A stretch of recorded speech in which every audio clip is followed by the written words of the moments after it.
Bonsoir, Chimamanda Ngozi Adichie. Je suis extrêmement honoré et heureux de vous accueillir ce soir à Aix-en-Provence. Chimamanda Ngozi Adichie, comme vous le savez, est une des grandes voix, des plus grandes voix de la littérature anglophone contemporaine. Je ne vais pas évoquer tout son parcours, Annie l'a déjà fait. Je voudrais parler plus précisément de ce livre qui vient de sortir, Notes sur le chagrin, que Chimamanda a écrit en mémoire de son père, qui est décédé, donc, comme Annie vient de le dire, du Covid. Notes sur le chagrin, un chagrin d'autant plus difficile à supporter que, comme vous le savez, les déplacements n'étaient pas autorisés et que organiser des obsèques, c'est extrêmement compliqué, extrêmement pénible et qu'il est très difficile, et beaucoup de familles l'ont vécu, de faire le deuil d'un proche dans des circonstances pareilles. Vous avez une façon de parler précisément du chagrin qui est assez extraordinaire, mais je voudrais surtout revenir sur la figure de votre père et sur trois expressions par lesquelles il vous définissait. Il vous encourageait beaucoup, il reconnaissait vos talents, et il disait de vous ceci: lui aussi me saluait, et ses salutations étaient une litanie d'encouragement gorgée d'amour.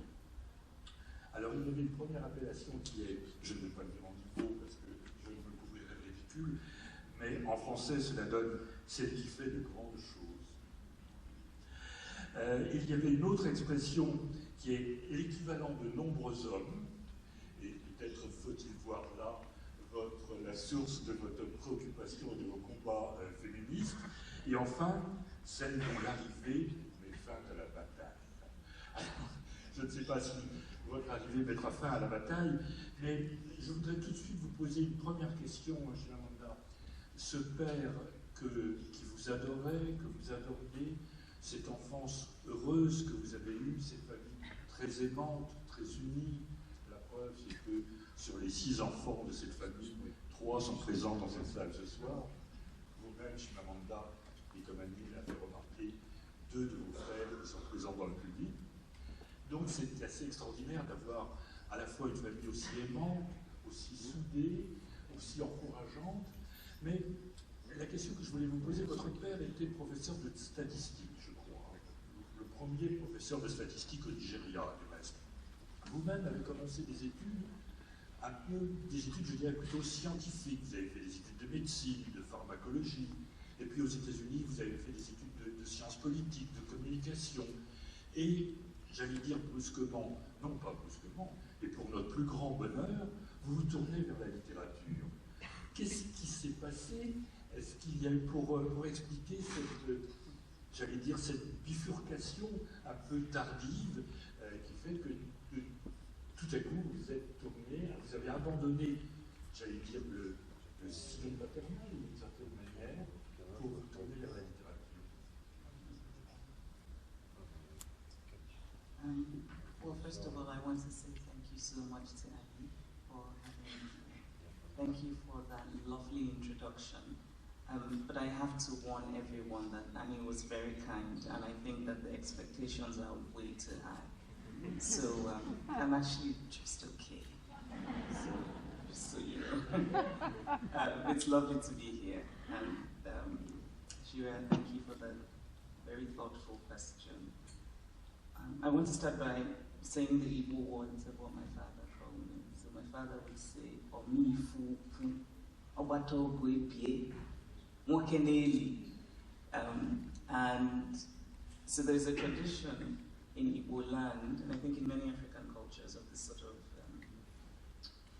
I guess, sort of praise singing. And it just always meant very much to me. I think it was his way of not just encouraging, but affirming me. But not just me, all of us. It was like that with all of us, all 6 of us. So what happened? Why did I leave? Well, I should say that I just studied medicine for 1 year, so I didn't go very far. And I think maybe I left because I knew that I would have been a terrible doctor. And so I wanted to save my future patients from,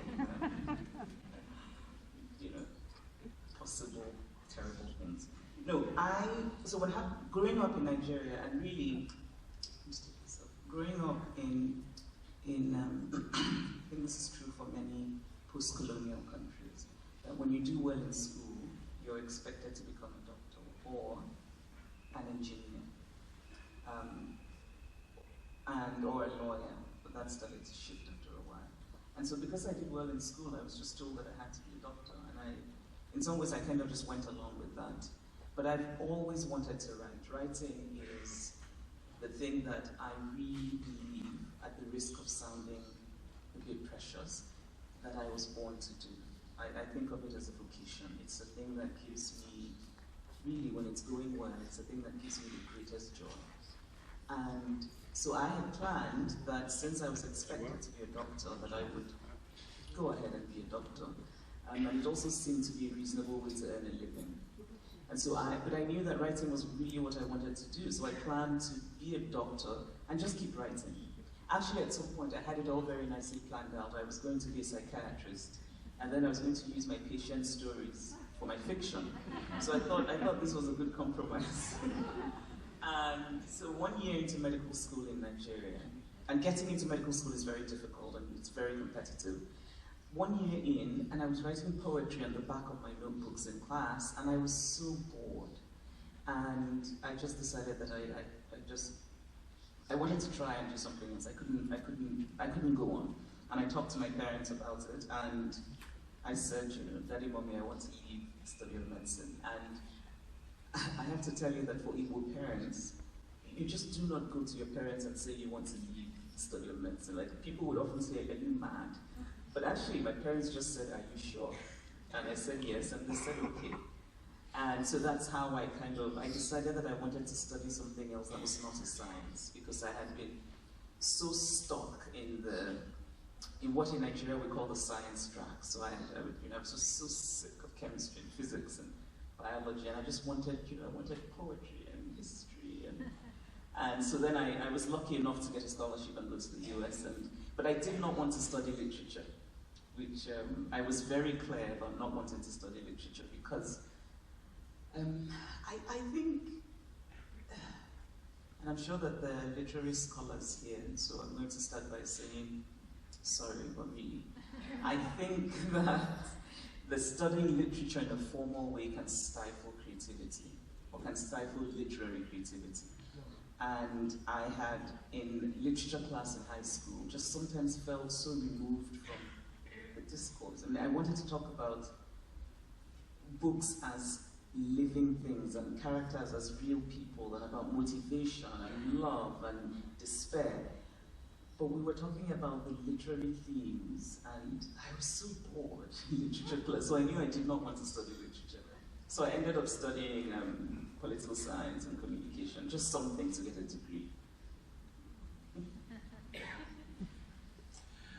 La première fois que je me suis rendu au Nigeria, c'était dans les années 80, ce qui m'a le plus frappé, c'est l'existence, me semble-t-il, d'une littérature populaire très accessible, très répandue. Et j'ai le souvenir d'avoir vu, je pense que c'était à Ibadan, il y avait une rue, des petites boutiques, des petites baraques en bois, des petites, qu'on ne pouvait atteindre qu'en franchissant un large fossé sur des planches. Et dans ces petites boutiques, il y avait généralement une photocopieuse, des articles de papeterie et des livres. Plein de livres, des livres de poche, quelquefois de simples brochures. Voilà, j'en ai apporté quelques-uns pour des choses très accessibles. Ça va vous rappeler des souvenirs. Vous étiez une toute petite fille à l'époque, Chimamanda, mais vous étiez déjà une grande lectrice, j'en suis sûr. Et on avait quand même dans ces petits fascicules, on avait des noms comme Flora Papa, Chimamanda Ngozi, Kolio Rotoso. Je me demandais, ça a l'air de vous évoquer des souvenirs, Chimamanda. Est-ce que cette génération, qui était la génération qui a connu la guerre du Biafra, écrivait, est-ce qu'il y avait véritablement l'existence d'une littérature nigériane très populaire, très accessible, qui raconte des histoires de la ville, des histoires de la rue, des scènes de la vie courante? Et est-ce que cette littérature vous a, d'une manière ou d'une autre, influencé?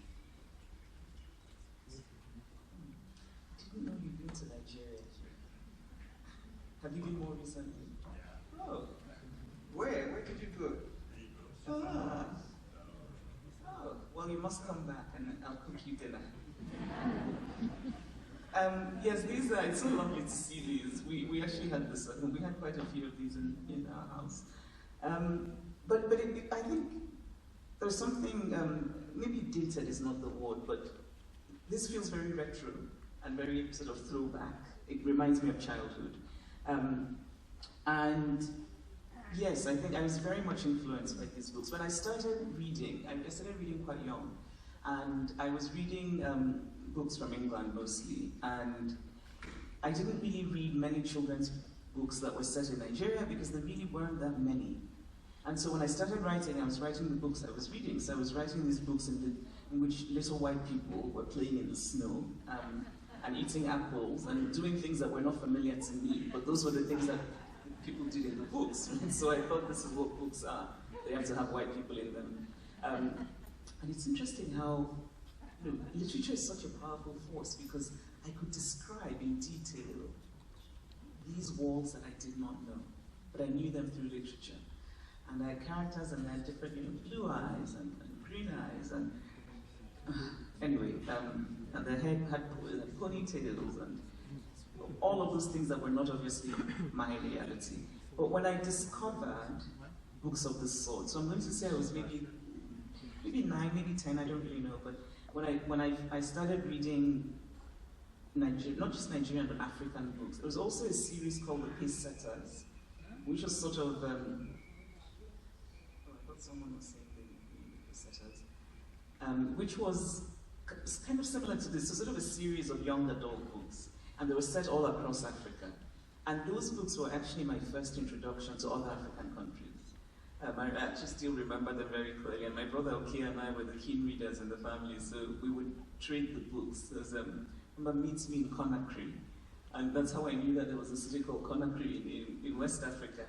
And so these books, certainly, they gave me a kind of confidence about my own world. They made it seem worthy of writing about. And Florent Wapa in particular is very important to me because she was writing, so I read Chinua Achebe and completely fell in love with his work. But Florent Wapa, who in some ways I think did not get the recognition she deserved, and I think partly because she was a woman, not merely because her work, people would say it was sort of lighter, but I'm not sure that I agree with that. But she wrote women characters who were complex and strong, and I recognized them. And this was not it was not usual. So the books that were very easy to find did not necessarily feature women at their center. And then here was Florent Wapa writing about, she had women who were walking in the city, she had women who were living in the village, she had women, and for me that was, really, it meant something more than just literature. It meant a kind of, I don't know, a kind of, that I felt less invisible. It's lovely to see things read. This one I don't even know. Sure, you have a very nice collection.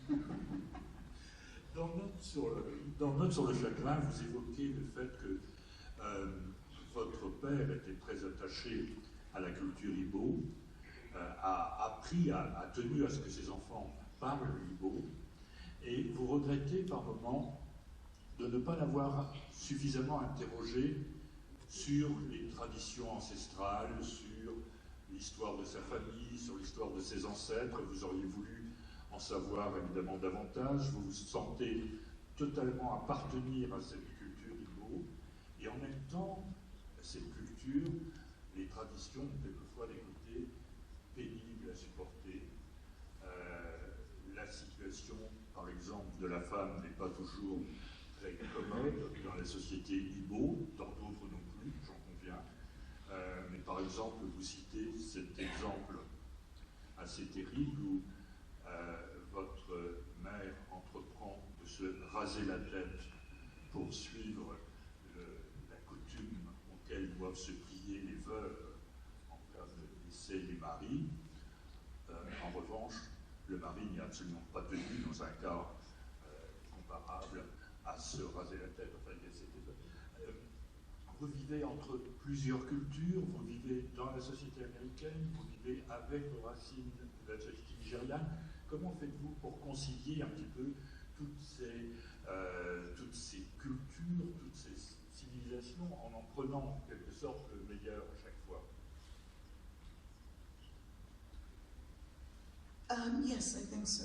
Or maybe not the best, but taking what works for me.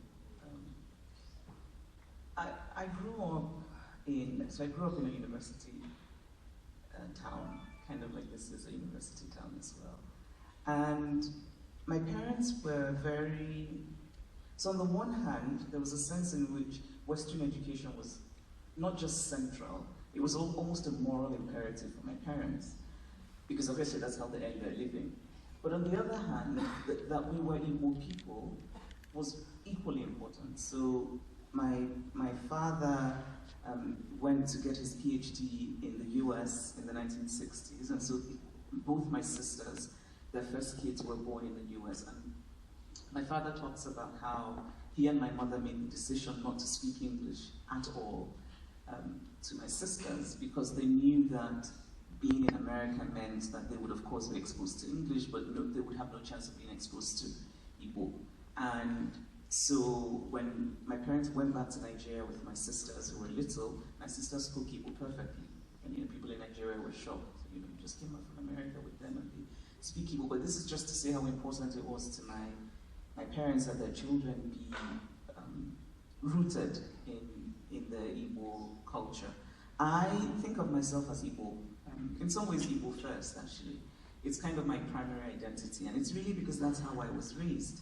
And it really just means that, and it's little things, the idea of Igbo culture is known to be quite individualistic, but at the same time communitarian in a strange way. So we historically did not have kings, so not having the monarchy meant that our society is one in which consensus is important. And there are people who have claimed that Igbo were Democrats, and I often have to say to them, well, actually, not really, because it was men who made decisions as a group. Women were excluded, so that doesn't count as democracy.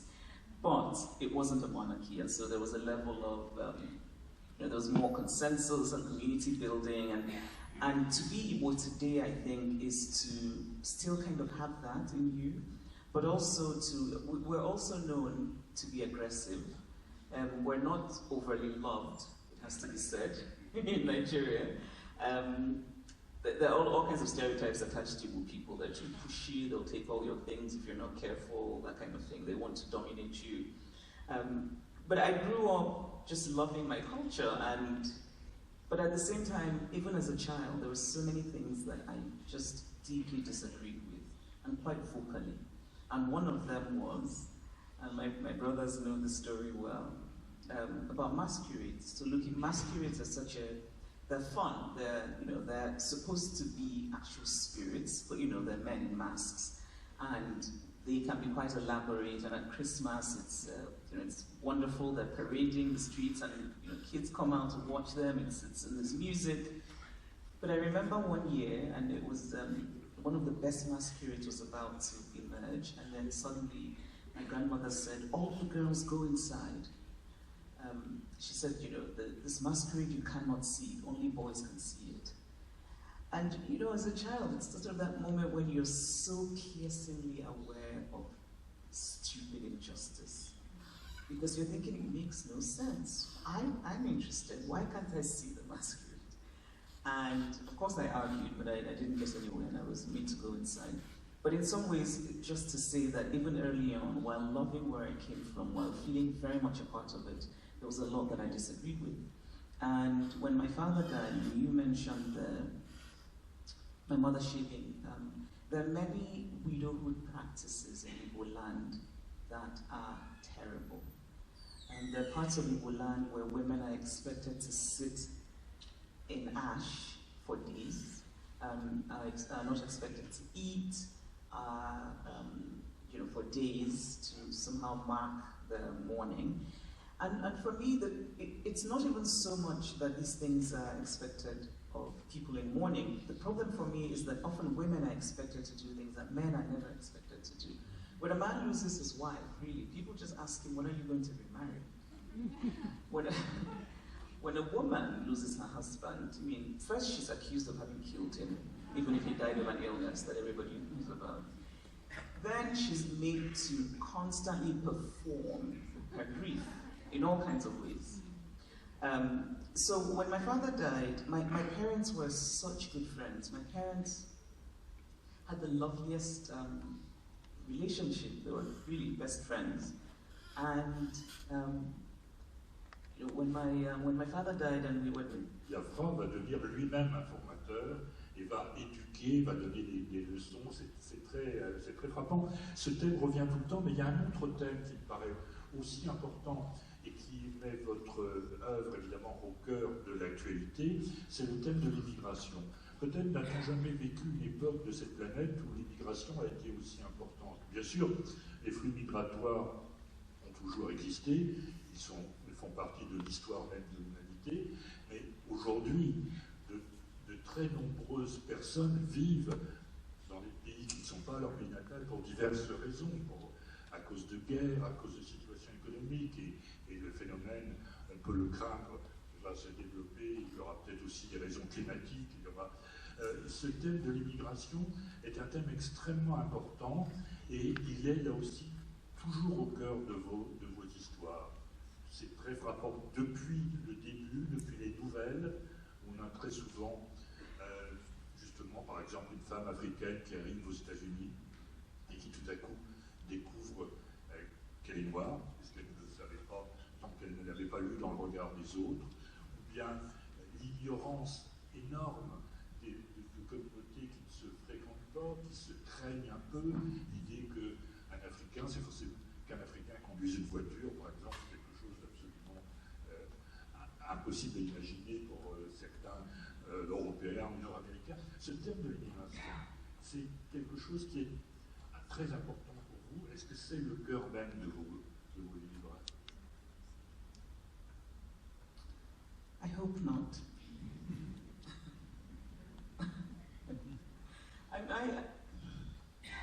Or maybe it's simply that there's a part of me that resists a kind of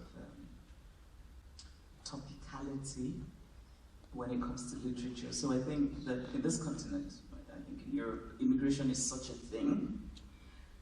And I think that the discourse is often one that is not very honest, because I think a lot of what is called immigration is really a conversation about race and religion. But because I don't think that if people were moving from Denmark to England or moving from Sweden to France, the conversation about immigration would be very different. So, and so maybe there's a part of me that when I'm asked, is immigration central to your work, I'm like, no, that's not. I want to write about human beings and their motivations. But of course, I mean, immigration is it's part of my own personal story. I do not consider myself an immigrant, partly because I'm fortunate to have two homes, so I spend part of my time in the US and part of my time in Nigeria, and so I think there's something about immigration that often suggests a kind of choicelessness. You don't really have that much of a choice. But I'm interested in the ways that our identities change depending on where we are, which is also a personal experience for me. The way that I became Black when I went to the US, I'd read about African Americans. I'd read Roots, which was a book that really captured my imagination when I was quite young. But I didn't quite get it, and of course did not in any way think of myself as Black, because being born and raised in Nigeria, where almost everyone was Black, race was just not the way that we identified. I thought of myself as Igbo, and I thought of myself as Catholic, because those were the identifying markers in Nigeria. And then I go to the US and suddenly I'm black. And it's not just that I'm black, it's that I had to learn that black meant something. And that something was often not good. So this idea that I remember having a conversation very early on, my first semester in US college, and somebody said something and someone goes, "Oh, that's so ghetto." And then that person turns to me and goes, "I'm so sorry." And I was completely confused. I was like, first of all, I don't even know why are they apologizing to me for saying the word ghetto, right? But only later, of course, having understood and learned and read about and asked questions about American history, which very sadly really excludes so much of the African American experience. Then I started to understand all of these nuances, the way that somebody got upset about a comment about watermelon in a class that I took early on in college, and someone said, "That's so racist," because somebody else had said that a character in the story liked watermelons. And someone got very upset and said that was racist, and I was just looking around like, what the hell is going on? Of course, not knowing that watermelons are kind of a racist trope that was used to put down African Americans years ago. So I guess it's to say that I learned that I was black in America, and I learned what that meant in America.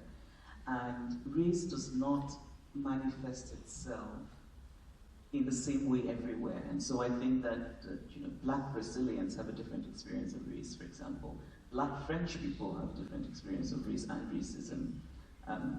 Even though strangely in France, I think people like to pretend that there is no such thing.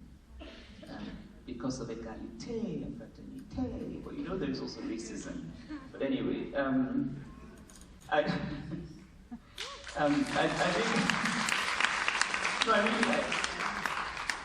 find it strange that race is not apparently recorded. So then it makes it difficult to actually talk about experiences that people have to do with race, because people have those experiences. But I think I'll stick to the question that you asked, which was about immigration. So I think the reason that I write about immigration is because I've had an experience with immigration of sorts, that I left home. So maybe for me it's not so much immigration as it is home. What is home? What does home mean? How does home change when we move? Do we carry it with us? Do we, does our own conception of home change? Those are questions that I'm interested in personally, and I think that my work is interested in. And yeah, and in Americana, my main character, who some of her experiences are mine, some are not, but I think for her the question really is, where do I belong? And I think she finds the answer when she moves back to Nigeria, maybe. Chimamanda, il existe une tendance qui est très répandue actuellement aux États-Unis et dans pas mal d'autres pays, probablement en Europe aussi, beaucoup de films ou beaucoup de livres, de romans, prenons le cas du roman plutôt, se recommandent une histoire vraie, comme si le témoignage, comme raconter une histoire vraie, c'était avoir une pertinence et une valeur morale plus importante et en quelque sorte une garantie. Or, vous tournez complètement le dos à cette tendance et vous êtes un auteur de fiction. Vous revendiquez le pouvoir de la fiction, le pouvoir à la fois peut-être moral, le pouvoir formateur de la fiction. Vous êtes une merveilleuse raconteuse d'histoire. Vous savez inventer des personnages qui sont d'une vérité extrême. On a l'impression de les connaître quand on lit vos livres. Quel est pour vous le pouvoir de la fiction? Qu'est-ce que la fiction peut apporter de plus que le témoignage?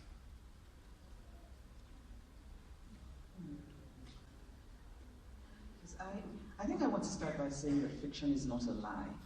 And the reason I say that is that often in conversations, sometimes people actually say, "Oh, that's just fiction," as though that automatically means it can be discredited because it's not true. And I think that fiction in many cases is truer than non-fiction. And I often like to use my own experience, which is that when I write non-fiction, when I'm writing about myself or my family, or about things that I acknowledge to be true, I self-censor, I hold back.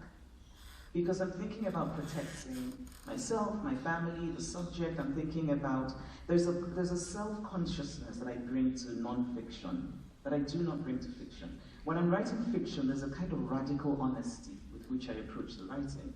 Because you know, one is able to be radically honest and radically open because it's not so much you, at least not in an obvious way. So I find that with fiction and non-fiction, when both are done well, and I read both quite a bit, but I tend to believe fiction more.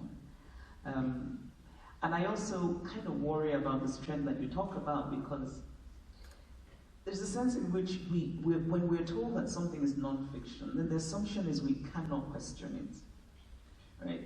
In a way that often people will respond to a novel by saying, oh, I didn't believe that character, which I find to be a very easy response to a character. But anyway, because often I'm thinking, well, on what basis do you not believe the character, you know? But in non-fiction, you can write or portray a character who just is not real, but because we've been told that it's non-fiction, we have no choice.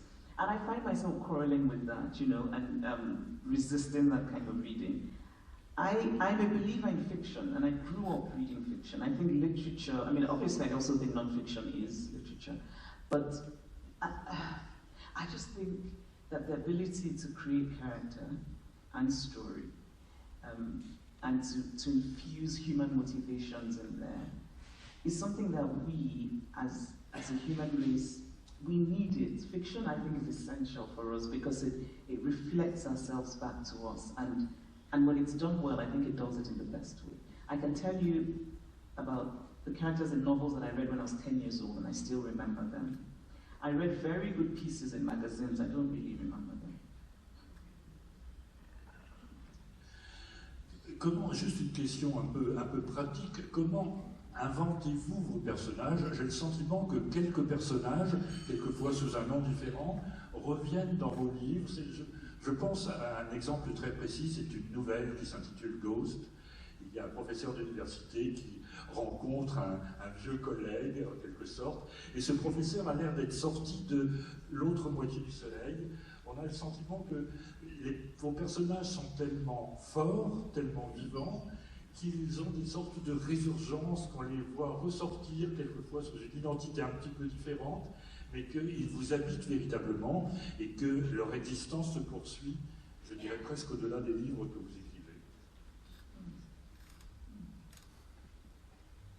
Chimamanda, you've just given me an idea for a sequel. I think I shall follow the character. No, actually, it's interesting that you say that because, yes, because actually the professor in Ghosts could very well have been Odeni Boy in Half of a Yellow Sun. And, thank you for that, by the way. And you know, it's interesting as well because in some ways both characters are based very loosely on my father.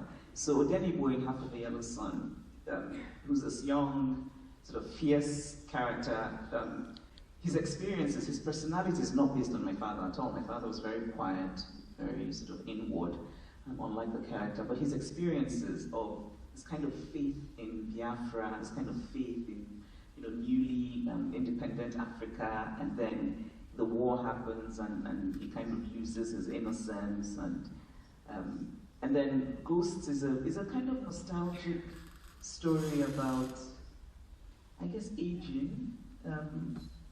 And I think I remember first just having a sense of the story when I remember once watching my father walking.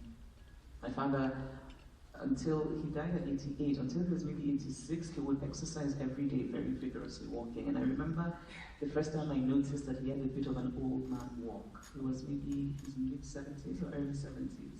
And I noticed a bit of that there was something ever so slightly, not unsteady, but not so straight about his gait when he was walking. And for me, there was a nostalgia there because I so adored him that I thought, you know, now Daddy has an old man walk. And of course, what that meant to me was, you know, old man means then that we start to think about mortality. And that's actually where that story came from, although it ended up being about many other things, about just the horrible travesty of people who sell fake medicine in Nigeria, who import fake medicine from China and India, and sell it to people. So that story was about many things, but really it started with, and it's interesting for me thinking about it now, to kind of trace an arc from the young man in Half of a Yellow Sun who's vibrant, and then this man who's kind of like he's at the dusk of his life, and then he's lost the person that he loves. And it's funny that I wrote that story when I did not even know what grief was.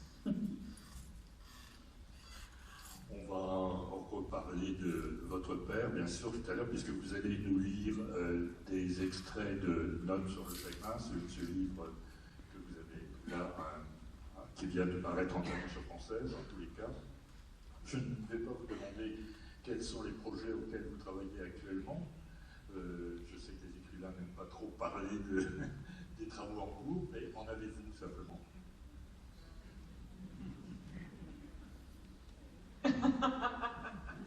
Non. Voilà une façon de voter en touche. En effet.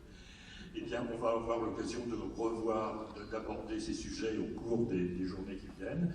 Et je vous propose maintenant d'écouter la lecture que Chimamanda Ngozi Adichie va faire de ce livre, Notes sur le chagrin. Merci beaucoup, Chimamanda, et bravo à vous.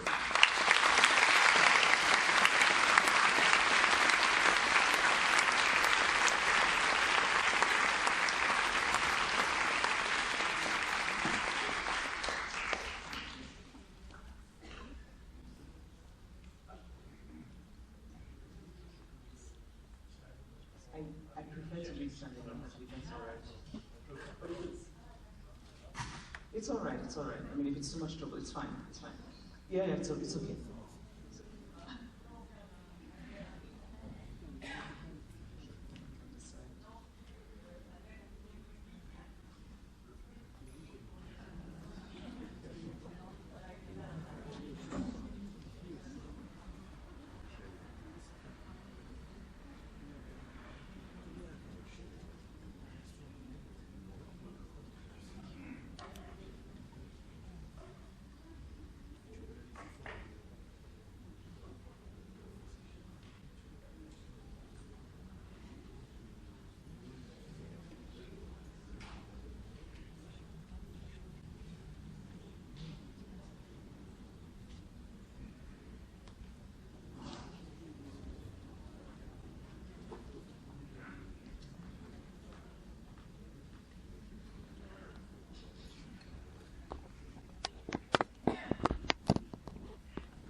Notes on grief. From England, my brother set up Zoom calls every Sunday, our boisterous lockdown ritual. 2 siblings joining from Lagos, 3 of us from the United States, and my parents, sometimes echoing and crackling from Aba, our ancestral hometown in southeastern Nigeria. On 7 June, there was my father. Only his forehead on the screen as usual, because he never quite knew how to hold his phone during video calls. Move your phone a bit, Daddy, one of us would say. My father was teasing my brother, okay, about a new nickname. Then he was saying he hadn't had dinner because they'd had a late lunch.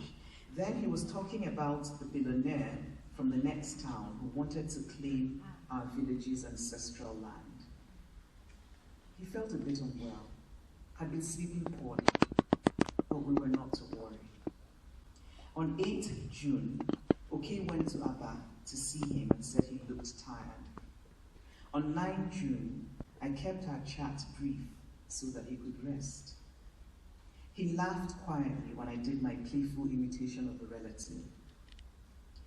Kachifo, he said, good night. His last words to me. On 10 June, he was gone. My brother Chooks called to tell me, and I came on dawn.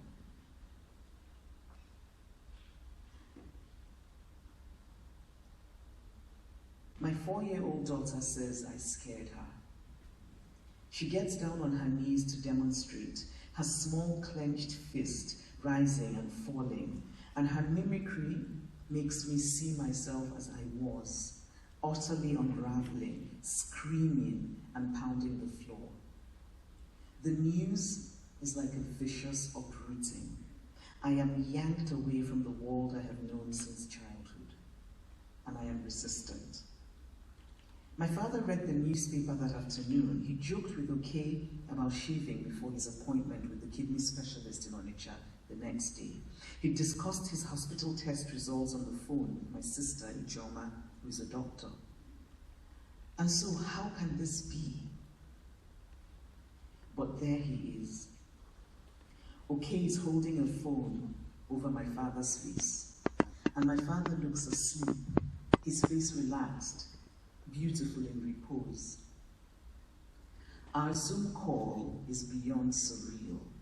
All of us weeping and weeping and weeping in different parts of the world, looking in disbelief at the father we adore, now lying still on a hospital bed.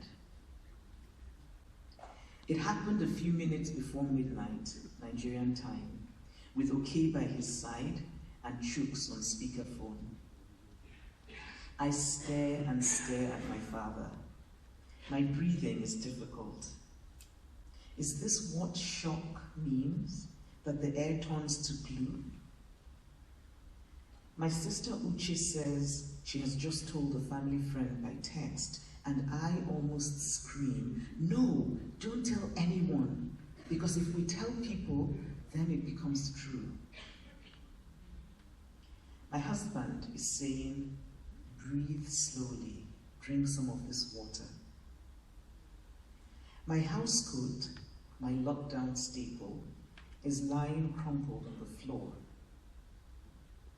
Later, my brother Kene will jokingly say, you better not get any shocking news in public since you react to shock by tearing off your clothes.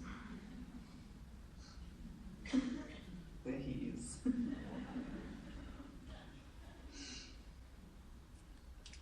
Grief is a cruel kind of education. You learn how ungentle mourning can be, how full of anger. You learn how glib condolences can feel. You learn how much grief is about language, the failure of language and the grasping for language. Why are my sides so sore and achy? It's from crying, I'm told. I did not know that we cry with our muscles. The pain is not surprising, but its physicality is. My tongue unbearably bitter, as though I ate a loathed meal and forgot to clean my teeth. My chest, a heavy, awful weight, and inside my body, a sensation of eternal dissolving. My heart, my actual physical heart, nothing figurative here, is running away from me, has become its own separate thing, beating too fast, its rhythms at odds with mine. This is an affliction not merely of the spirit, but of the body, of aches and lagging strength. Flesh, muscles, organs are all compromised. No physical position is comfortable. For weeks, my stomach is in turmoil, tense and tight with foreboding, the ever-present certainty that somebody else will die, that more will be lost. One morning, Oke calls me a little earlier than usual, and I think, just tell me immediately who has died now. Is it Mommy? In my American home, I like to have national public radio on as background noise. And whenever my father was staying, he would turn it off if nobody was there listening to it. I just thought about how Daddy was always turning off the radio and I was always turning it back on, he probably thought it was wasteful in some way. I tell okay. Like he always wanted to turn off the generator too early in Abba. I would so happily let him turn it off now if he'll just come back. Okay says, and we laugh. And I will start to wake up early, and I will start to eat gari, and I will go to Mass every Sunday, I say, and we laugh. I retell the story of my parents visiting me in my graduate student apartment at Yale when I say, Daddy, will you have some pomegranate juice? And he says, no thank you, whatever that is. Pomegranate juice became a standing joke. All those standing jokes we had, frequently told and retold, my father's expression, 1 minute utterly deadpan, and the next wide open with delighted laughter. Another revelation, how much laughter is a part of grief. Laughter is tightly braided into our family argot, and now we laugh, remembering my father. But somewhere in the background, there is a haze of disbelief. The laughter trails off, the laughter becomes tears and becomes sadness and becomes rage. I am unprepared for my wretched, roaring rage. In the face of this inferno that is sorrow, I am callow and unformed. But how can it be that in the morning he's joking and talking, and at night he's gone forever? It was so fast, too fast. It was not supposed to happen like this, not like a malicious surprise, not during a pandemic that has shut down the world. Throughout the lockdown, my father and I talked about how strange it all was, how scary. And he told me often not to worry about my doctor husband. You actually drink warm water, Daddy? I asked one day, surprised, laughing at him, after he said with sheepish humor that he had read somewhere that drinking warm water might prevent coronavirus. He laughed at himself and told me warm water was harmless, after all. It was not like the nonsense that went around during the Ebola scare, when people were bathing in saline before dawn. To my, how are you, Daddy? He would always respond, I have no problem at all. I'm perfectly fine. And he really was, until he wasn't. Messages pour in, and I look at them as through a mist. Who is this message for? On the loss of your father, one says. Whose father? My sister forwards a message from her friend that says my father was humble despite his accomplishments. My fingers start to tremble and I push my phone away. He was not, he is.